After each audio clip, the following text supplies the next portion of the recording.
And we're back. It is the Two Hawaii Dads podcast. That's Jay Ray right there. We got Jason on the other side, and special guest alert. Ladies and gentlemen, welcome to the Two High Dads podcast. Mr. Taz Vegas. Taz, mahalo, brother. Oh, you already know. Mahalo to you guys. Aloha. Thank you for having me on the show. Now I have a shirt for you, J.R.A. There you go. Medium. Give me a schmedium. I need a schmedium. In case you guys... I got medium tight. In case you guys missed it, Coming Up Purple is the new single. We just shared it on the show. How's the reaction been, man? Well, come on. Everybody in Hawaii smokes weed, so the reaction is 100. I was going to say that. The reaction might they be... all smoke weed. But it's going to be kind of mellow then, right? Like most people would just be like... Bro, that's kind of crip. Bro, that's kind of crip. But you got Fiji to jump on that track. I do it for meditation. Nah, I don't actually smoke weed anymore. I quit smoking weed about 13 years ago when I had my son. Because reality hit. Right? Priorities change. There are other things to spend your money on. Priorities change. And exactly. And then money, okay, I had to go to my priorities. So, yeah. I just went cold turkey. It's mind over matter for me. So gotcha. I would go back, but I don't have the need to. So I just do CBD oil now. There you go. Now, Coming Up Purple, gummies, all that stuff. There you go. Coming Up Purple is the new single. Did that get recorded recently? Like, is that a coronavirus single right there, or is that pre-COVID-19? I actually, that's a great question. Thank you. 2020, I was ready to release my entire album, and instead, because of COVID, I stopped. And it made me think about just releasing a song at a time because of the COVID. But that song right here in the studio that you see, Fiji came over. Fiji and I was just vibing a little bit, and I said, Fiji, what do you think about this song? Are you feeling it? And he's like, kind of like, yeah, brushing it off and off. And then shortly after, he's like, press record. And he just spits 16 bars like out of his okole. So that rap of him in the song, it was just spur of the moment. It's like, Taz, punch the record. I'm going to just jam it right now. He said, man, after about like an hour and a half of just vibing, then he finally goes, I think it was his way of making me wait. And then he goes, all right, hit record. And then you can see his side eye going, and as he's spitting out all the words, he had it planned. I was gonna say, did he know? Do you think he knew when he came into the studio, I already have an idea of what I'm gonna do with my verse, or did you think he was kind of vibing off you to get to that point? With an artist like Fiji, he's so in tune with life, with music. So like with music, I sent him a track to prepare him. And he already came into the session already knowing what he wanted to do. So that was the last thing we talked about. You see? Gotcha. We paid that no attention because it was already written. Gotcha. So I think if there's a Mount Rushmore of local music, Fiji is definitely up there. And to get him to jump on the track, I mean, you've worked with Fiji throughout the years of playing music locally already. So it's not like, hey, what's up, one day on that. But you guys knew each other already. Small circle. Big circle. Absolutely, Ira. But, I've never had a chance to actually record a song with Fiji. Really? And, for whatever reasons, everything's on God's time and everything's on the right time, maybe just the right vibe, and we're in the right places at the right time. And lately Fiji and I has been really hanging out and just vibing with each other, and every time I'm with him, I learn something new. I think everybody can tell you that, but it's more of a friendship than than music. Music for us is easy, but when we get together, it's all about vibing. Aloha, we'll go eat, talk story, we gamble. You know what I mean? We just do stuff like that. Because I think the first time I'll throw back. Oh, no, go ahead, Jason. No, go ahead. I was just going to say, this isn't your first rodeo. I mean, you've been doing this for quite a while, and how Justin was mentioning that this is a small circle, a small island. Everybody kind of knows each other. You've been playing music for quite a while. If you could just tell people your history goes back, it's not like 5 years or 10 years. You've been doing this for a minute. Thank you. It's been a minute. I got my start playing music at a very young age. Church was my foundation. Believe it or not, guys, I grew up in a black church. Black church matters. Oh. No, just joking. Whatever. Freaking guy. Too soon, God. Too soon for that kind of stuff. But I did grow up in a black church where it fed me a lot of music, a lot of soul. And so from there, music took off. I grasped to Hawaiian culture, dancing hula and being around halau and singing Hawaiian music and following the Ka'au Cradle Boys and the Makahasans and Brother Is. And that was my inspiration, growing up in the music. So it's been 20 years. Go ahead, Jess. When I first met Taz through the radio station, I knew him as the cool bass player, the guy who just hangs in the back with his shades and he just bobs up and down like this. That's how I remember him. The first time I met Taz was through that. You played with Ho'onua, if I'm not mistaken? Ho'onua? Yeah, I played with Ho'onua and I got to produce their last album.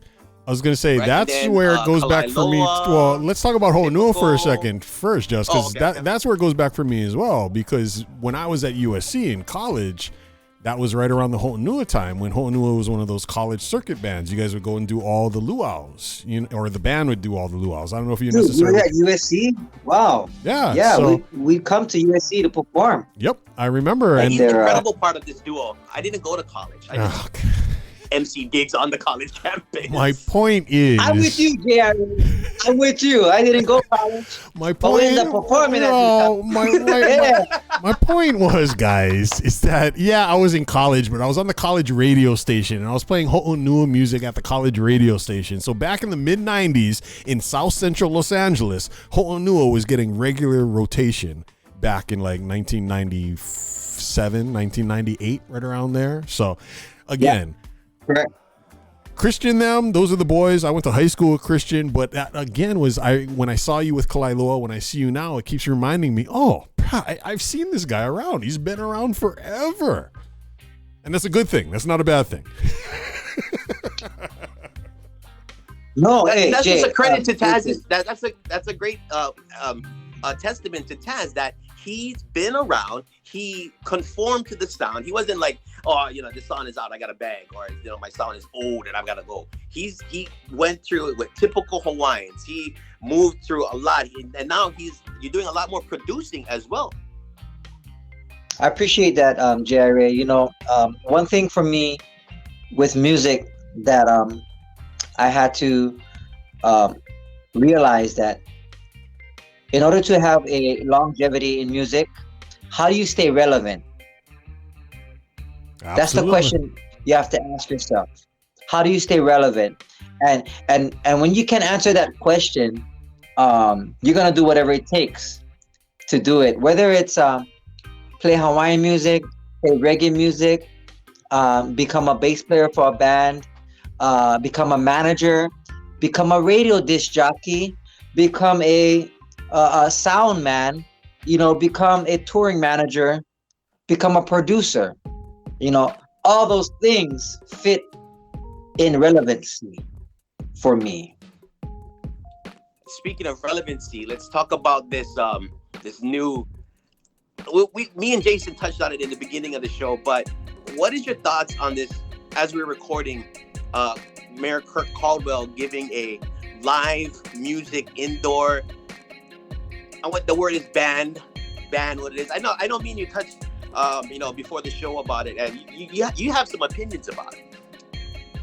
Well, he prohibited a few things, right? And it's it's when any politician comes out and makes a statement, it's just a statement unless it's written and signed and passed. So really, right now, nothing is passed. It's just his statement. So this I know because I talked to my politician friends, and I also called the mayor's office because I wanted to do my due diligence instead of just hearsay. I wanted to hear it from the horse's mouth. And the secretary had then explained to me, thank you for your concerns. And she explained to me that it's just a statement right now until it actually gets signed. I was going to say, because there are still places that are doing live music. There's still places that are continuing to offer live music despite what Caldwell said. Yeah, because businesses are still going to do it until there's a bad apple in a crowd that goes, oh my God, you're not supposed to be singing without a face mask on or something silly, right? We got a Karen alert. Exactly. Karen alert. That's the thing. I mean, I know it's not indoors.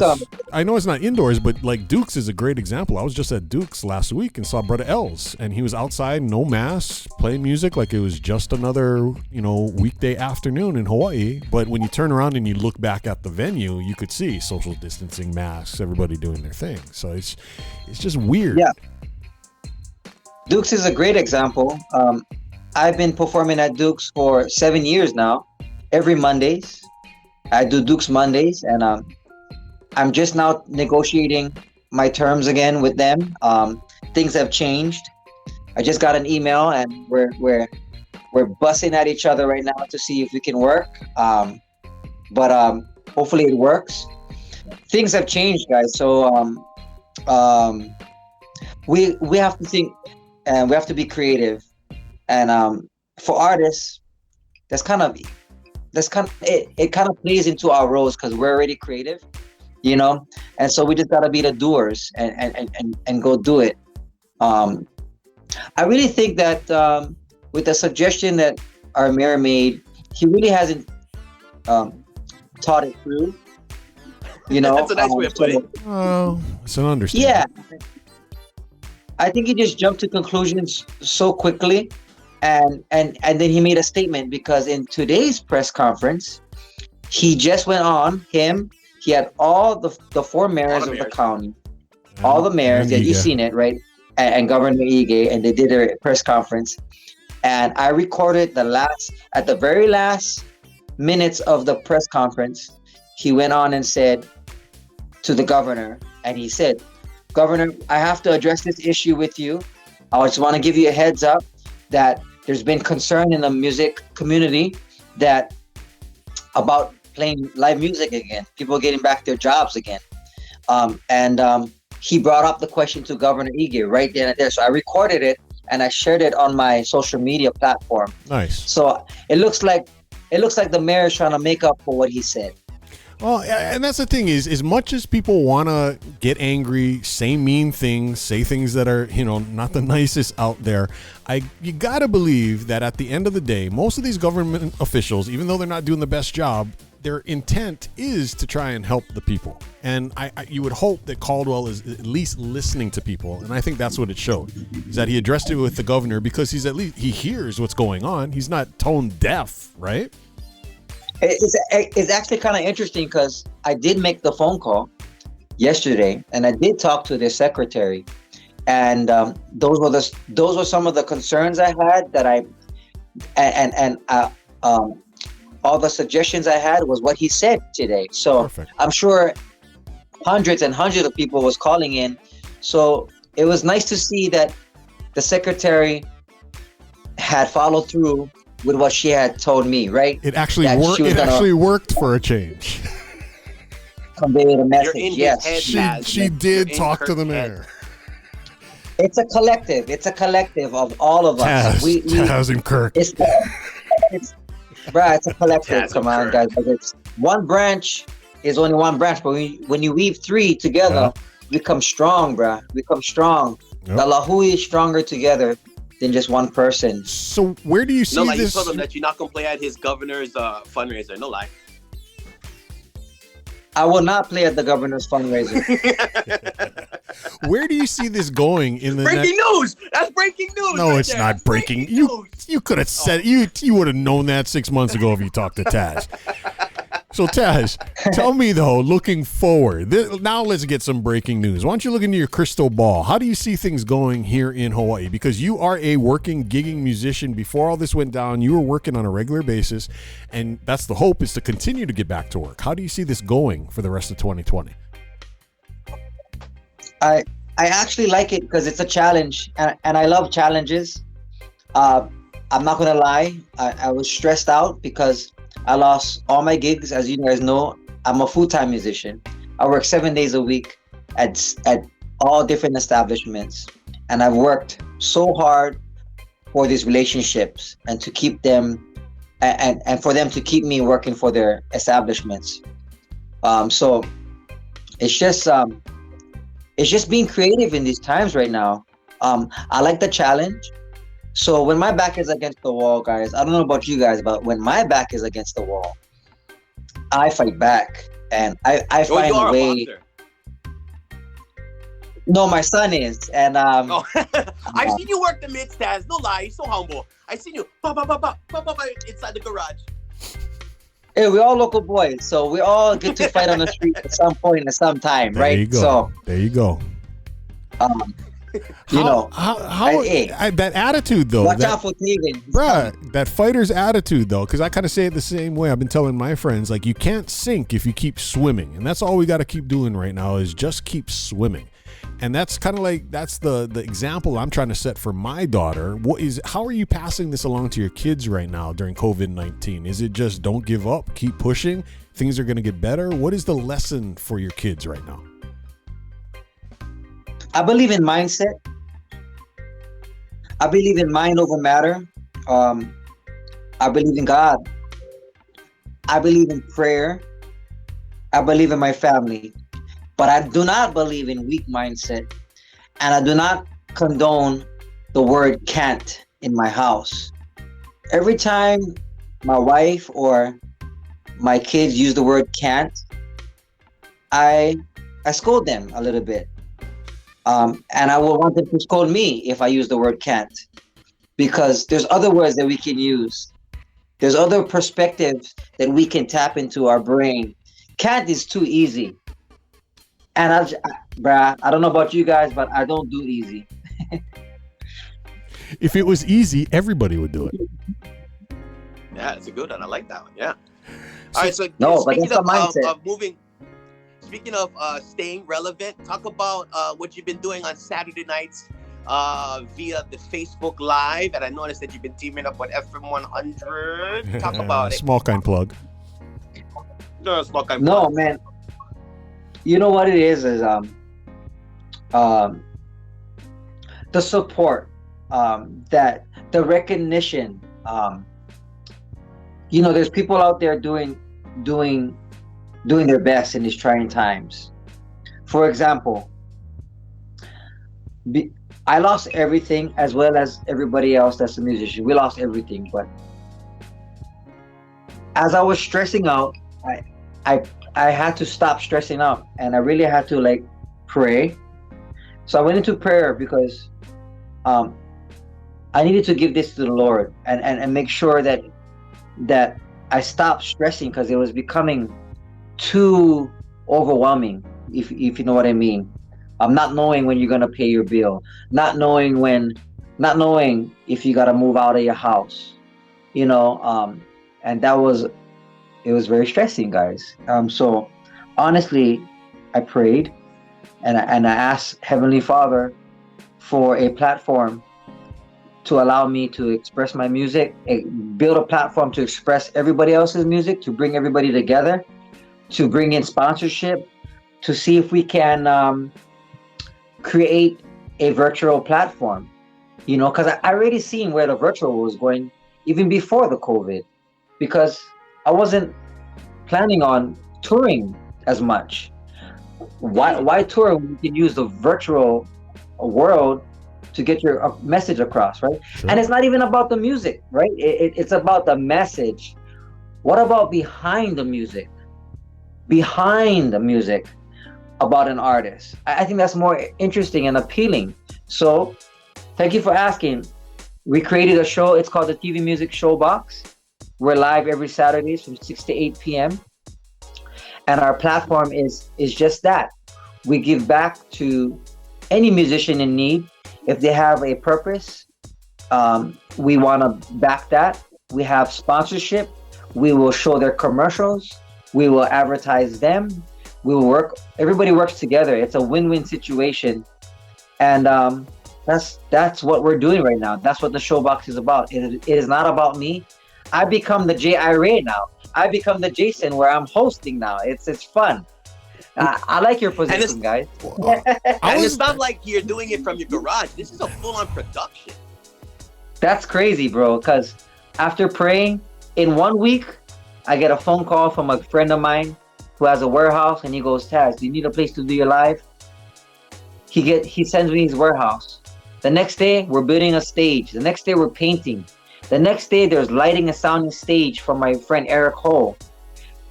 And boom, we're live.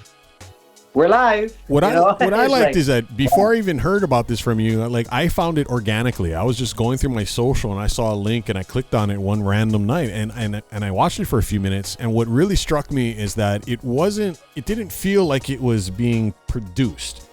It felt like it was like a jam session. It felt like it was a Connie Kapila, and it looked like you guys were just having fun. And it just happened to be that there were cameras there. And that was the vibe that I really liked about it.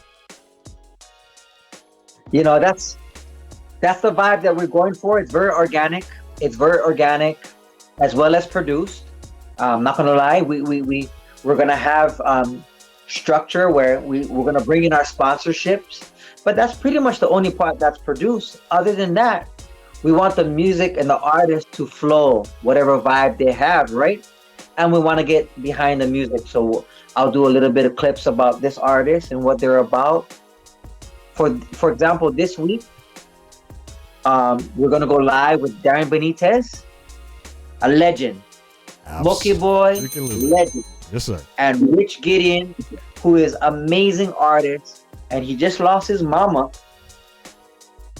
And it's sorry guys, but it's touchy for me because our moms are our backbone, and to see Rich go through that and still be around us and still continue to play music speaks. I'm speechless, and it speaks heaven to me. It also speaks to the music, because the music heals, the music helps. To do a GoFund account, and 100% of the proceeds is gonna go to his Ohana, in these trying times for him. So that's what our platform is about, giving. Nice. Speaking of dads and Father's Day, we're going to wrap things up, and we want to share a little bit more of your new music with people. And for Father's Day, you releasing a new single, right? There's a new track coming out for Father's Day. Hey guys, this one I'm so stoked upon because I wrote it for my daughter. She's 1 year old.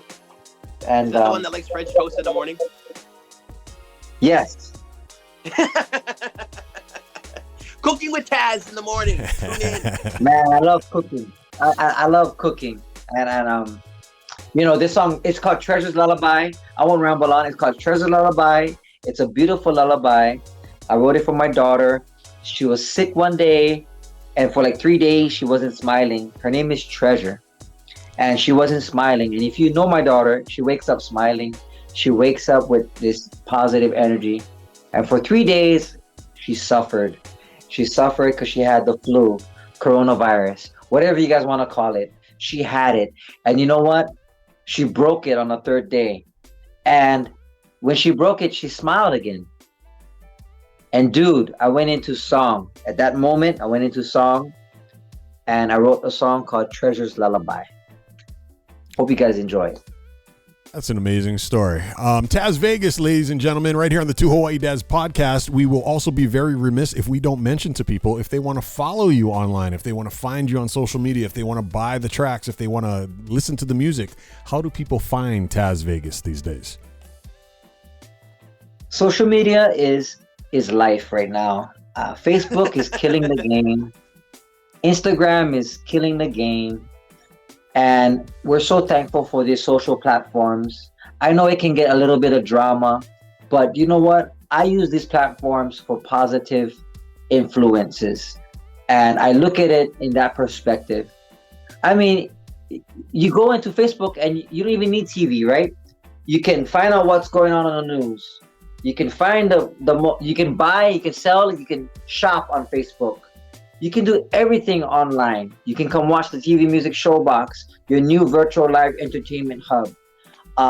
So it's just, you can find me on social media. You can hear me on FM 100, which today was the #1 song on FM 100 Top 5. So big shout out to all you guys out there. Thank you for having me. I appreciate you guys doing this, and I want to give you guys a shout out on my showbox as well, just to return the favor. Ooh, appreciate that, man. We love that cross promotion, baby. So that's gonna do it, folks, on the Two Hawaii Dads podcast with Taz Vegas. What's up, man? I need a bell. Gotta get you a bell. Gotta get you the bell. Everybody needs a bell. What are you talking about? All right, Taz Vegas, thanks for joining us, man. Thank you for having me. Aloha. God bless. All right, brother. Love you. Love you guys. Stealing your mangoes any chance they get. The Two Hawaii Dads podcast.